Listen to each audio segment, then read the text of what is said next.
Means के फजर की नमाज आपकी रह गई, बाकी आपने 4 नमाजें पढ़ ली, लेकिन फिर वो सारा दिन जो गिल्ट रहता है कि यार फजर की नमाज छूट गई, ठीक है, और उस टाइम पे आप उठते भी हैं, तो यही मीन्स के और दूसरे सिनेरियोज में भी अब किसी की कोई हैबिट है, जैसे कि कोई सिगरेट पी रहा है, वो छोड़ना चाहता है, तो वो भी इन दी एंड वो दुआ तो करेगा, लेकिन फाइट तो उसने अपने नफ्स के साथ ही करनी होगी ना। लेकिन वहाँ पे काफ़ी केसेस में जो है हम घुटने टेक देते हैं जी, जो कि आई थिंक इसके लिए कोई ऐसी एक्सरसाइज हो जो कि हम अपने माइंड को प्रिपेयर कर सकें उन केसेस में कि इवन हमें रियलाइज़ होता है कि ये चीज़ गलत है, लेकिन हम फिर भी उस टाइम पे कर रहे होते हैं। इसका प्रैक्टिकल सोल्यूशन यही है। पहले तो माशाल्लाह बड़ा अच्छा सवाल है, प्रैक्टिकल सवाल है।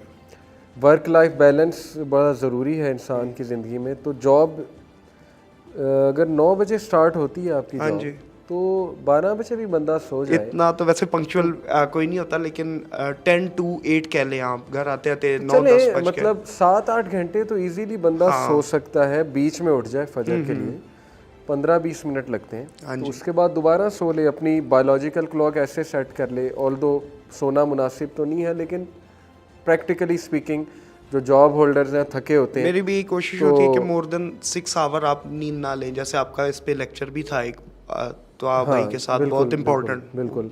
तो 12 बजे भी बंदा सो जाए तो 4 बजे उठ जाए, फजर पढ़ ले, उसके बाद जो है दोबारा लेट जाए, 8 बजे उठ जाए, नाश्ता वगैरह करे तो पहुंच जाता है जॉब पे। इतना कोई मुश्किल नहीं है।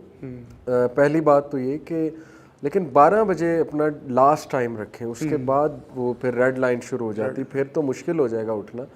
तो वर्क लाइफ बैलेंस के लिए ना जॉब भी देखें, अगर आपकी सॉफ्टवेयर की जॉब है ना तो उसके बड़े तरीके हैं, स्ट्रेस रिलीजिंग के, क्योंकि स्क्रीन टाइम बहुत ज़्यादा होता है ना, तो वो भी फाइंड आउट करें कि मैं स्ट्रेस कैसे रिलीज़ कर सकता हूँ। ब्रेक्स लें उसके दौरान 5-5 मिनट की, ज़रा जूस शूस पिएँ, अपना स्ट्रेचिंग करें, थोड़ी वॉक शॉक को बढ़ाएं, तो वो आपको इंशाल्लाह फ़ायदा देगा वर्क लाइफ बैलेंस मेंटेन करने में।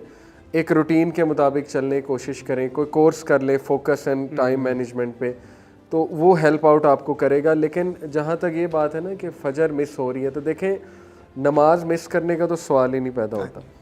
अगर खुदा न खास्ता मिस हो गई तो उठते ही पढ़ लें, उसको ये मत समझें कि बस छूट गई तो अब छूट गई, नहीं, वो तो है ही नहीं, आपने पढ़ लेनी है। अगर आप 8 बजे भी आँख खोल आफ्टर सनराइज तो हम नहीं पढ़ सकते।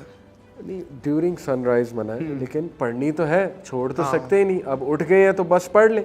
हदीस से साबित है कि इसी तरह है कि बस छूट गई तो जब उठे तब पढ़ ली, लेकिन उसको आदत नहीं बनाना। ये नहीं कि फिर वही टाइम कर लिया, 8 बजे ही पढ़नी है, वो तो गुनाह का अमल है, बहुत गुनाह। लेकिन सवाल ये नहीं पैदा होता कि आप छोड़ दें, बिल्कुल नहीं, ऐसा नहीं हो सकता। आपने पढ़ लेनी है जब भी आपकी आंख खुले। एक तो ये स्ट्रेटजी ठीक है।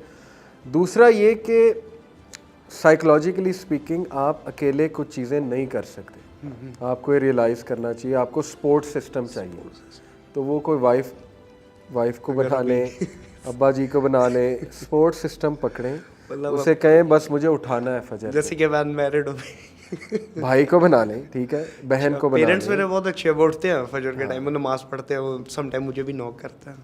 कोई ऐसा दोस्त बना लें जो कॉल कर दें, ठीक है, अपना प्रोजेक्ट शुरू कर दें। वाईसी ने एक प्रोजेक्ट शुरू किया था, फजर ट्रेन, वो एक बंदे ने जिम्मेदारी ली थी हमारे यहाँ, बहुत पहले की बात है, बड़ा अच्छा प्रोजेक्ट था। उसने कहा मैं सबको उठाऊंगा, नाम लिखवा दो, सब ने नाम लिखवाए, वो सबको उठाता था। इस तरह कोई आपका बंदा वो सबको उठाए तो वो ट्रेन चलती है पूरी, फजर ट्रेन नाम रखा था इस प्रोजेक्ट का हमने। तो सपोर्ट सिस्टम ज़रूरी होता है, ठीक है ना।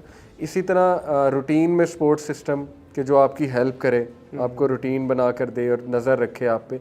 तो अकेला कभी कभी बंदा नहीं कर सकता, और जब वो रिपीटेडली अकेला फेल हो रहा है ना, तो ये इसी तरफ इशारा है कि टाइम आ गया है कि उसको सपोर्ट सिस्टम की सख्त ज़रूरत है।